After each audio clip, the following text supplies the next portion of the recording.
Հողմածաղիկ վերնագրված ժողովածուն արձակագիր բանաստեղծ եւ թարգմանիչ Շուշանիկ Թամրազյանի 10-րդ գիրքն է, որում հեղինակն ընդգրկել է վերջին 2 տարիներին գրված ստեղծագործությունները, պատմվածքներ, ակնարկներ, էսսեներ, գեղարվեստական օրագրություններ եւ բանաստեղծություններ։ Ըստ էության հողմածաղիկը շարունակում է գրողի նախորդ 2 գրքերի Ադրինեի եւ Մալաքի Տեկրիայի խորհրդածությունը եւ ներհայեցողության այն մեծ շրջապտույտը, երբ նա մենակ է ինքն իր հետ եւ համատարած ունայնության մեջ սկսվում է մարդու հոգեվոր պաշարման անկասելի ընթացքը։ Ինչ է անում մարդը, հերոսուհիները տվյալ դեպքում, որոնք հայտնվել են օրինակ արհեստածին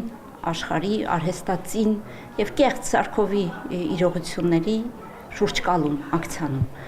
Մարդուն բարձում են իր կրկնակին, մեխանիկական մի տիկնիկ եւ ասում են դու սա ես, ու այդտեղ ծագեց բանաձևը, այսպես արկայծեց իմ մտքում ստեղծագործ սկիզբ, ստեղծագործությունն է, բարի ամենալայն բնականաբար ընկալմամբ մարդու ցանկացած, թեկուզ ոչ գրող մարդու, ոչ արվեստագետ մարդու մեջ այն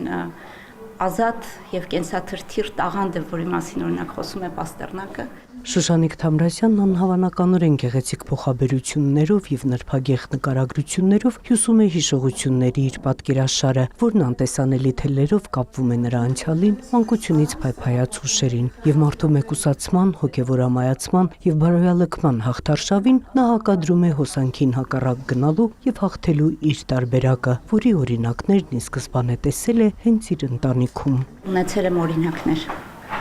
Պապիկիս օրինակը, հայրիկիս օրինակը իր մանրատարձ ծրագրով, հղտին հայտնվող տողերով, որոնք չէին նահանջի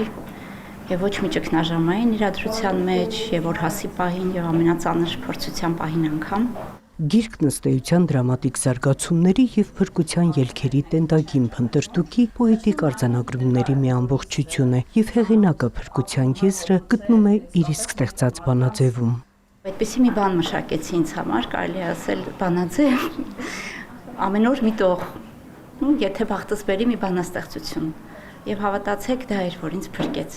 Եվ հողմածաղիկի նուրբ թերթիկների նման գրողն իր փխրուն ուսերին կրում է դիմադրության մեծ ներուժն ու ունայնության խավարին եւ չավարտվող մղձավանջին հակադրում է մարդու նախաստեղծ ստեղծագործ սկիզբը։ Նունե Ալեքսանյան, Էդգար Դավթյան, լուրեր։